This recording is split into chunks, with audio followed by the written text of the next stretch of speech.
Hello guys! 'Seven by G' 2 hours 18 minutes run టైమ్‌తో ఆహాలో streaming అవుతున్న ఈ సినిమాని చూసాక నాకెలా అనిపించిందో తెలుసుకునే ముందు, మన ఛానల్‌లోని కంటెంట్ నచ్చితే మన ఛానల్‌ని సబ్స్క్రైబ్ చేసుకొని మాకు సపోర్ట్ చేస్తారని కోరుకుంటున్నాము. అలాగే వీడియోకి లైక్ చేయడం మాత్రం మర్చిపోవద్దు. ముందుగా స్టోరీ లైన్ విషయానికి వస్తే, భార్యాభర్తలిద్దరూ ఒక అపార్ట్మెంట్ తీసుకుంటారు.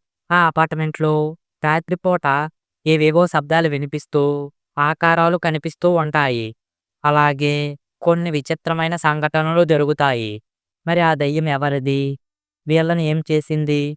చివరికి ఏమయ్యింది? అన్నదే మూవీ యొక్క స్టోరీ. ఇక మూవీ నాకెలా అనిపించిందంటే, అసలేం బాలేదు గైస్ మూవీ నాకైతే. ఎన్నో హర్రర్ సినిమాల్లో చూసిన కథనే అచ్చు అదే ఫార్మాట్‌లో వచ్చి భయపెట్టలేకపోయింది. అలాగే ఎమోషనల్‌గాను కనెక్ట్ అవ్వలేకపోయింది. చాలా బోరింగ్‌గా, స్లో నేరేషన్‌తో సాగింది.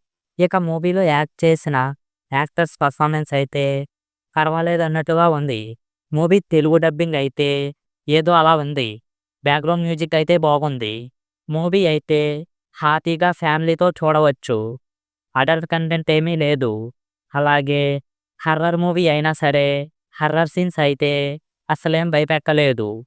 మూవీ అయితే అస్సలేం బాలేదు గైస్. మూవీ అయితే అసలేం ఎంగేజ్‌గా కానీ, ఇంట్రెస్ట్‌గా కానీ లేదు. సో, ఫైనల్‌గా మూవీనైతే స్కిప్ చేయమనే చెప్తాను. మీలో ఎవరైనా మూవీ చూసి ఉంటే, మీకు మూవీ ఎలా అనిపించిందో మాతో కామెంట్స్‌లో షేర్ చేసుకోండి. అలాగే నా రివ్యూ ఎలా అనిపించిందో తెలియజేయండి. మళ్ళీ ఇంకో మంచి వీడియోతో కలుద్దాం. Thanks for watching. జై హింద్.